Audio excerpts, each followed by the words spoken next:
paz do Senhor para os irmãos. Meu nome é Márcio Gomes, servo do Deus Altíssimo. Eu gostaria de compartilhar um texto que fica aqui em Isaías 49, versículo 15. Diz assim a palavra de Deus, versículo 15. Acaso pode uma mulher esquecer-se do filho que ainda mama, de sorte que não se compadeça do filho do seu ventre? Mas ainda que esta viesse a se esquecer dele, eu todavia não me esquecerei de ti. Glorificado seja o nome do Senhor. Por que eu estou compartilhando isso com os irmãos e com as irmãs? Porque eu gostaria de contar um pouco das maravilhas que Deus tem feito na minha vida. Eu nasci em Duque de Caxias, eu nasci ali em 1972, Duque de Caxias. Eu nasci na cidade do Pantanal, morei ali até os 2 anos de idade, onde meu pai ali abandonou a minha mãe retornou para o sul da Bahia, e no sul da Bahia eu morei até os 12 anos com a minha avó, Dona Maria Almeida de Souza, mulher de Deus. Só que nesse período, quando eu tinha aí por volta de 9 anos, 10 anos, em 1984, 84, por aí, 82, entre 82 e 84, 1982 a 1984, chegou um missionário que fez a diferença na minha vida. Foi o missionário Tom e Valéria. Esses missionários chegaram ali na cidade de Caravelas, onde a maioria das pessoas eram católicas e frequentavam a famosa macumba, né, que os irmãos conhecem como macumba, os terreiros. O irmão Tom ali pregou o evangelho e muitas famílias ali entregaram a sua vida para Jesus. Muitas famílias, inclusive a minha família. Só que o irmão Tom ele fez um trabalho especial na minha vida, porque ele plantou a semente. Né? Eu era um garoto muito rebelde. O irmão Tom ali plantou a semente, né? A palavra foi plantada no meu coração. E isso me ajudou muito na minha trajetória. E quando foi em 86, meu pai mandou um tio meu me buscar, voltei para o Rio de Janeiro, fiquei em Caxias 1 ano e depois fui morar em Angra, onde eu sempre morei antes de vir para Recife. O que eu quero chamar a atenção dos irmãos é que esse texto, quando eu leio esse texto, que vai dizer que ainda que uma mãe amamentando venha abandonar o seu filho, o Senhor jamais te abandonarei, isso se cumpriu na minha vida. Eu queria dizer para os irmãos e para as irmãs que mesmo diante da nossa rebeldia, das nossas falhas, dos nossos defeitos, Deus permanece fiel. Deus permanece nos protegendo, nos livrando até de nós mesmos. Porque a palavra de Deus lá em Jeremias vai dizer que enganoso é o coração do homem. Romanos vai dizer que o Espírito Santo ele filtra as nossas orações, os nossos pedidos, porque nós não sabemos pedir. Nós achamos às vezes que determinado caminho é bom para nós, é bom para nós, mas na verdade são caminhos de morte. E o Senhor sempre vai querer o melhor para mim e o melhor para você. Aquela semente que o irmão Tom plantou lá na cidade de Caravelas serviu para a minha caminhada. Porque eu, com 14 anos, eu saí da casa do meu pai, não me dei bem e fui morar sozinho. E passei por vários problemas, irmãos. Vários problemas. Eu me envolvi com amigos que usavam drogas, entendeu? Sempre tive acesso a drogas, a bebida. E eu nunca fui viciado em nada. Hoje eu entendo por que isso aconteceu na minha vida. Eu andava na roda dos escarnecedores e não me contaminava. Deus me livrou de muita coisa, mesmo sem eu ser cristão. Mas muitas coisas, muitos livramentos que eu tive, sabe por quê? Porque em algum momento eu sempre lembrava das palavras lá do irmão Tom e da irmã Valéria. Casal esse que eu gostaria muito de reencontrá-los. Eles provavelmente são da região sul, sudeste, e provavelmente são de uma igreja renovada. A irmã Valéria tinha um cabelão preto, bonito, tocava violão, né, pelo menos, né, dedilhava ali o violão. Eu lembro de alguns hinos que a gente cantava. E o irmão Tom sempre me ensinando: Márcio, vem cá, isso está errado. Márcio, você precisa fazer isso. Márcio, eu era um garoto muito rebelde. Mas a semente foi plantada. E quando eu já estava no Rio de Janeiro, eu estava em Angra sozinho, que eu olhava para um lado, não tinha pai, não tinha mãe, não tinha ninguém para me direcionar, eu lembrava das palavras do irmão Tom, eu lembrava dos ensinamentos dele. Quando eu ouvia um hino, eu gostava de ouvir, eu gostava de ir às igrejas, de frequentar. E Deus sempre cuidando de mim. Deus sempre cuidando de mim. E aí, irmãos, quando chegou algum momento da minha vida, eu sempre distante, né, da minha família, da minha mãe. Né? Eu tenho vários irmãos que moram em Vitória, mas todos distantes, eu nunca tive proximidades com eles. Eu sempre pensei assim, eu vou ficar aqui, porque pelo menos aqui eu não estou dando despesa para minha mãe. Em alguns momentos eu cheguei a pensar em voltar, quando eu tinha lá 15, 16 anos. Mas aí eu pensava isso, eu falei, não, vou ficar. Antes de ir para o quartel, eu fui visitar minha mãe, eu vi a situação que minha mãe vivia. Minha mãe estava morando numa casa horrível. Eu cheguei a gastar o dinheiro da passagem que eu tinha para fazer compra, porque ela não tinha nada em casa. E foi alguns irmãos lá da igreja dela que conseguiu dinheiro para me retornar. Depois disso eu não vi mais minha mãe. Eu não tive o prazer de reencontrá-la, infelizmente. Naquela época a gente não tinha tanta facilidade de telefone, de ligar, de WhatsApp, de tanta coisa. Não tinha ainda esse acesso a tudo isso.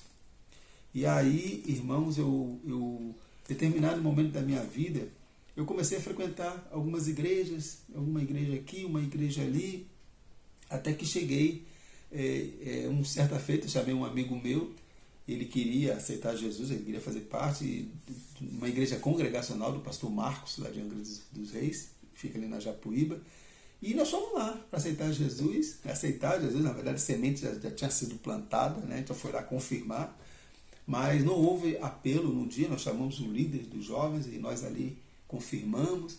Fiquei ali na congregacional um tempo, até fiz o estudo para o batismo, mas eu senti o desejo de ficar na Monte Calvário, né? Porque eu tinha afinidade com o pastor Jorge, que foi também uma pessoa que Deus colocou na minha vida. E é isso que Deus faz, irmãos. Quando nós não temos ninguém, Deus levanta pessoas para nos abençoar. E Deus fez isso na minha caminhada, Deus fez isso na minha vida. Pastor Jorge Gouveia, a Naide, o Geneval, eu fui morar com o Geneval trabalhando com geladeira, depois ele casou com a Naide, vem cá, carequinha, fica aqui. E ali ela sempre me tratou da mesma forma que tratava os filhos, nunca me tratou diferente, com todas as dificuldades. Isso é Deus que faz. Deus levanta pessoas para te abençoar. Mesmo às vezes você na rebeldia com Deus, Deus ainda é misericordioso para com você. Porque a vontade de Deus é que todos venham a ter o pleno conhecimento da verdade. Deus amou o mundo de tal maneira que deu seu Filho unigênito para que todo aquele que nele crê não pereça, mas tenha a vida eterna. Deus não amou um ou outro, Deus amou isso aqui, Deus amou o mundo, irmãos. Deus te ama. Deus te ama e Deus tem cuidado de você. Mesmo na sua rebeldia, o Senhor tem te dado livramento. O Senhor tem te abençoado. Você nem imagina o que Deus tem feito na tua vida. E você vai ver isso lá na frente. Foi o que aconteceu comigo. Vários momentos eu me senti sozinho. Teve um momento que eu fui para a igreja, comecei a me envolver com as coisas de Deus. Fui para Monte Calvário, me batizei em 2000. E aí eu comecei a sentir dores no corpo. E aí eu descobri que eu tinha lúpus. Comecei a descobrir que eu tinha lúpus. Eu estava numa situação horrível. Horrível. Cheguei a ficar com 57 quilos. Nessa época, logo depois eu fiquei sabendo, recebi uma ligação que minha mãe estava doente. Eu estava numa situação horrível. Sem dinheiro, todo enrolado, doente. Não pude ajudar minha mãe. Depois eu recebi a notícia do falecimento da minha mãe. E eu sozinho, sem ter ninguém para me amparar, ninguém. Mas o Senhor sempre me amparou. O Senhor sempre cuidou de mim, sempre levantou pessoas para me abençoar.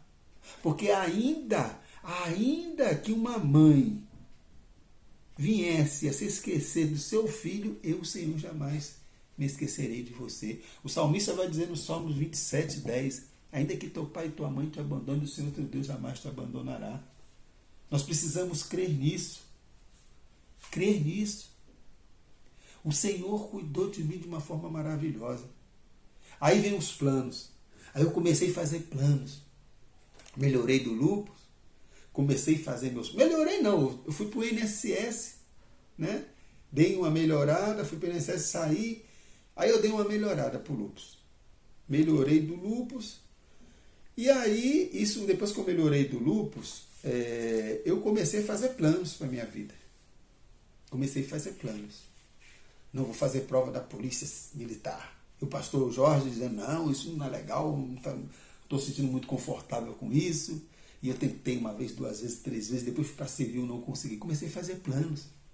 Até que um dia Deus levantou um homem na porta da minha igreja e falou para mim assim, ó, Deus, os projetos de Deus para você não é aqui não, Deus vai te mandar para longe. E você ainda vai encontrar sua esposa lá. Eu ainda fiquei chateado com esse cidadão. Sabe o que Deus fez, irmãos? Deus me levou para João Pessoa, para o Enos, para João Pessoa. E lá em João Pessoa eu conheci minha esposa. Depois eu vim para Recife. E cheguei em Recife aqui em 2007. Em Angra não tinha perspectiva nenhuma. Todos os meus projetos estavam em Angra. Tudo era lá. Mas Deus falou assim, não, o meu problema, meu projeto, meu negócio contigo não é aqui não. Eu quero que você vá para lá. Vai. Vai que eu vou te mostrar uma coisa interessante para você. Ah, maravilha, hein? Esse Deus é muito bom. Cheguei aqui em Recife, eu tinha um ensino médio, irmãos. Médio, eu estava em Angra sem perspectiva nenhuma. E alguns amigos lá falaram assim, você é maluco, o que você vai fazer, rapaz? Você não conhece ninguém lá. Mas para quem já estava acostumado a ficar sozinho, a não ter parentes perto, para mim não foi muito difícil fazer isso. Mas o Senhor sempre esteve comigo. Eu cheguei em Recife aqui em 2007, fiquei hospedado num seminário, no SEC, onde minha esposa estava fazendo educação religiosa. E ali eu conversando com alguns pastores, me despertou o desejo de fazer um seminário. Aí eu fui fazer seminário, e ainda no INSS. E comecei também, depois do seminário, comecei a fazer plano. Não, vou voltar para Angra, vou voltar para Angra, vou voltar para Angra. Aí o pastor Jorge veio na minha formatura e falou assim, negativo, você não vai voltar para Angra não, você vai ficar aí. Era Deus cuidando de mim. No momento eu fiquei chateado, chorei, porque eu fiz projetos. Mas volto a falar, enganoso é o coração do homem mais do que todas as coisas, vai dizer em Jeremias 17. Nosso coração é enganoso. Eu queria, mas o projeto de Deus era outro. E eu acabei ficando, e Deus foi abrindo portas. Eu cheguei aqui, eu passei numa escola técnica, irmãos. Deus mostrou para mim, ó, tá vendo lá, aquelas provas que você estava tentando lá fazer, foi eu que não permiti. Eu passei na Escola Técnica Federal aqui, não fiz nenhum cursinho, e ainda me inscrevi para a turma da tarde, que era a mais concorrida, eu nem sabia, só a molecada nova, né, fazendo. Molecada que tinha acabado de terminar o ensino médio, e eu fui o 12º. Deus mais uma vez mostrando para mim, ó, aqueles projetos lá que você estava tentando lá em Angra, não era para você, eu é que não permiti. Você tinha condição de passar, mas eu não permiti que você passasse. Deus mandou o recado para mim.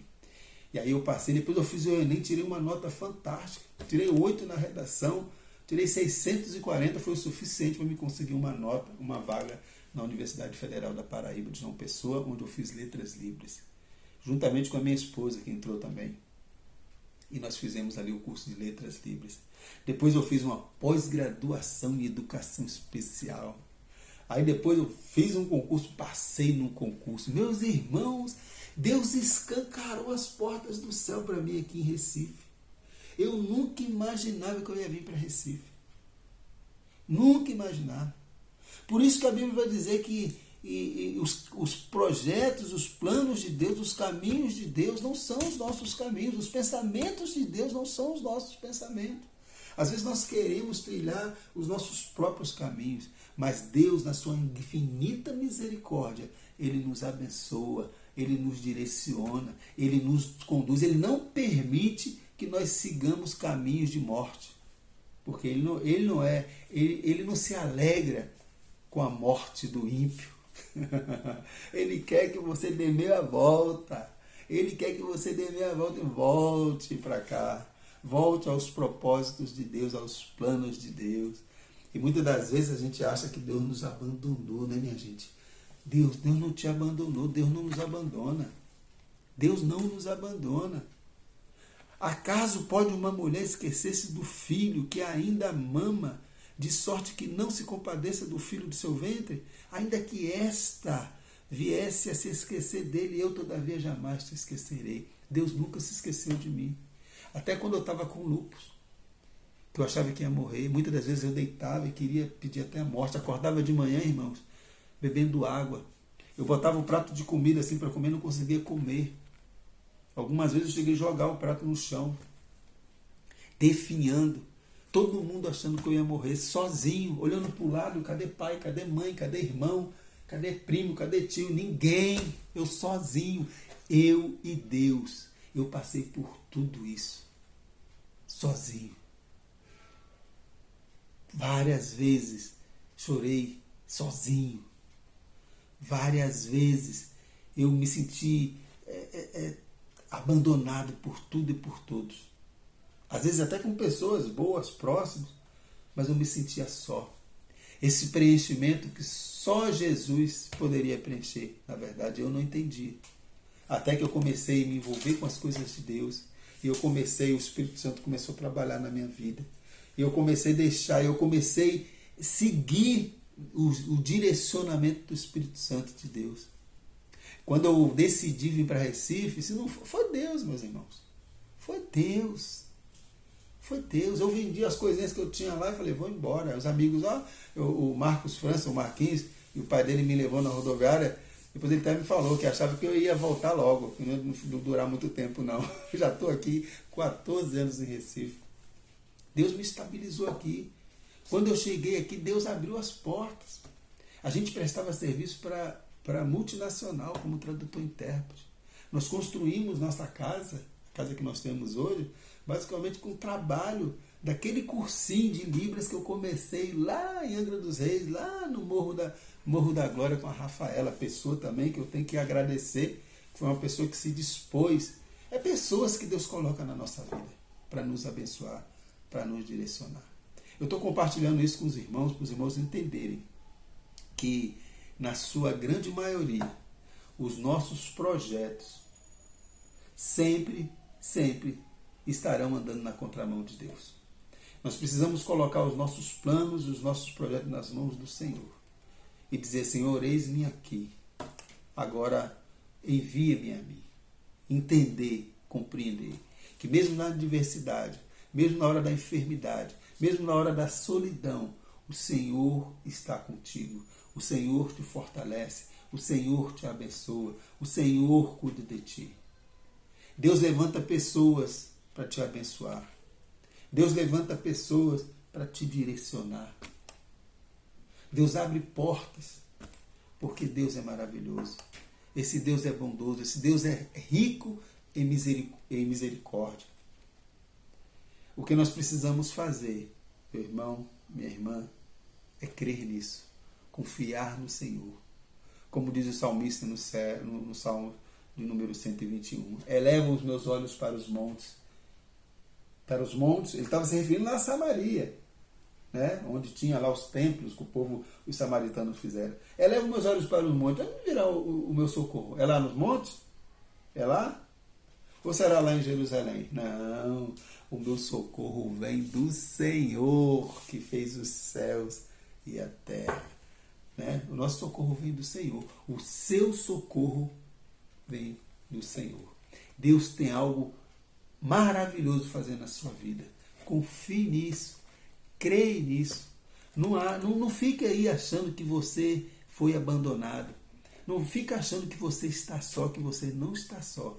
Porque o Senhor está contigo. Ele tem te abençoado. Ele tem te livrado. Ele tem cuidado de ti. E Ele vai continuar. E Ele quer fazer maravilhas na sua vida. Creia nisso. Confia nisso. Entregue seus caminhos ao Senhor. Confia nele. E você vai ver um milagre acontecer. Da mesma forma que Ele me abençoou. Da mesma forma que Ele me trouxe para cá e escancarou as portas do céu para mim. Na sua infinita graça e misericórdia. Ele também pode fazer com você. Creia nisso. E você verá um milagre acontecer na sua vida. Que a graça de nosso Senhor Jesus Cristo e o amor de Deus e as doces consolações do Espírito Santo estejam presentes na minha vida e na sua vida, te fortalecendo, te consolando e te conduzindo em nome de Jesus. Fique na paz, em nome de Jesus.